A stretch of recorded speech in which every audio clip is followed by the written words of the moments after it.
So what are you doing now, and what's next for you? Okay, I do, number one, I speak, I share my story. Number two, I am president of National Council of Asian American Business Associations. I represent 38,000 small businesses in DC. Number three, I support Asian art and culture. I'm vice president of Asian Division Friends of Society of the Library of Congress. Number four, I do political fundraising. And when I have spare time, I give 100 hours each year to Calvary Women's Services. It's a nonprofit right here in Washington, D.C., in Chinatown. I serve breakfast to women in transition in our shelter. And it's really, truly rewarding because when I spend time with people who are less fortunate, it puts everything in perspective. You know, you come back and you say, I'm so grateful I have health, I have family, I have friends. And women in a shelter for different reasons. And what is really striking that it's not because of their bad habits or drug addiction.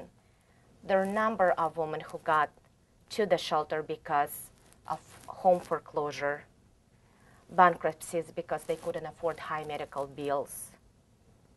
And it's really a reality. I also volunteer at the correspondence office at the White House. I read letters addressed to the president. And I do believe giving back is important. We didn't talk about this. But I suggest some people wait for that moment when they become so wealthy that they can give back. But my philosophy, what Edie taught me, do your giving while you're living. And I think it's so true. You can buy a can of soup and bring to the shelter. You can donate your time, your talent. There's so many ways. Even if you call your neighbor who is not feeling well, to me it's giving.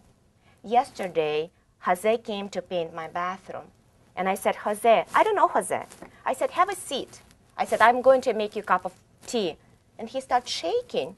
And I said, what's wrong? He's like, I can. I said, why not? I said, have a seat. I can't because my pants are dirty. I said, oh, come on, please, sit down. And when he was sitting in a chair and drinking tea, after 2 sips, he started crying. I said, oh my gosh, what did I do? And I said, are you okay? And he said, I've been in this country 24 years, and no one offered me a cup of tea. Oh, that's beautiful. That is beautiful. So what's next? What's next for you?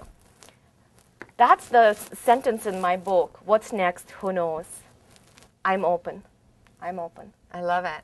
I'm open, but one thing is, you know, I'm open to new challenges because all my obstacles were my biggest success. And my greatest opportunities. My biggest challenges are my greatest opportunities. Yes. Julie, you had a question. Hey, the question has to do with mentorship. That you mentioned you have 8 mentors and wants to understand a little bit about your mentorship program, how you found your mentors, and any comments you have on that.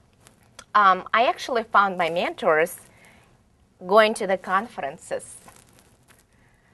One of my mentors is Simon T. Bailey. I met Simon 5 years ago. And that day in Washington, D.C., I went on his website and I looked at his schedule. And I noticed that he's going to speak in Washington. So a week in advance, I sent him a note and I said, Simon, I would love to see you if you have time. That day, I was making decision, should I write the book or should I look for a regular job? And Simon asked me when I told him the story. He never knew I was a cleaning lady because I was ashamed of that. I was hiding that part of my life. And Simon, sitting at the Starbucks, he said, you should write the book. And words that people tell you just have incredible impact on you. And I'm forever grateful, and he still mentors me. The day my book was supposed to be published, there was one little detail. The price was missing. And Cynthia, you know how we get excited to see the book and what can I do? Yes, I was out of balance. I was stressed out. And I said, stop it immediately. It's a negative feeling. Stop it immediately. What are you going to do right now? So I took a break. And I drive into my local bookstore. I walk in and I see the Go-Giver. And I said, I'm writing a memoir. I wanted to read life stories. So I left the store without buying this book. Few weeks later, I'm catching a flight to California, and I go to a different bookstore, and I see what? The Go-Giver. And I said, okay, put this book in my bag. I purchased that book. I got on the airplane. I finished reading this book. And by the time I finished, I went on a website to Google about Bob Burke. And I saw that you can be an ambassador, which means that if you like the book, you can suggest your book to your friends. And I said, I could definitely be a great ambassador. I love the message of giving, receiving, providing values, and shifting the concept from getting to giving. In 20 minutes, Bob sends me a personal email, and he said, instead of focusing on his book, he said, Cynthia, I wanted to know how you did it. Can I give you my credit card number? I wanted to purchase your book. And I didn't have the book because the price was missing.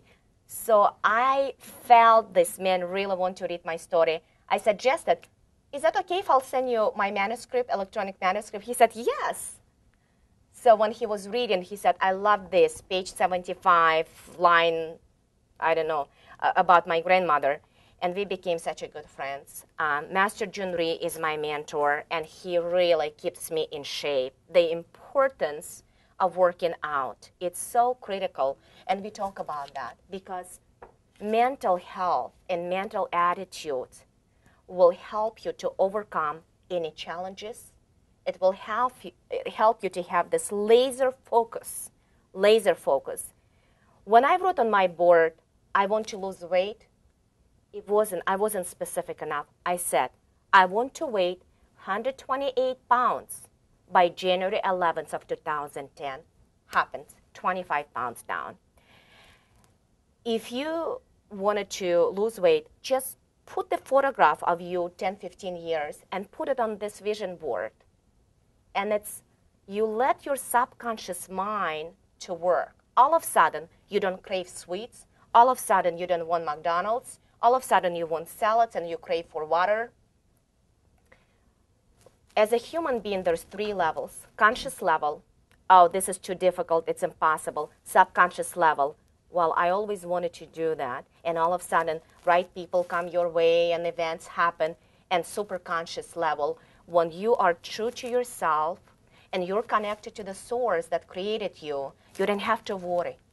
You don't have to worry. Zig Ziglar said, do not worry. Do not worry, because fear is a future failure.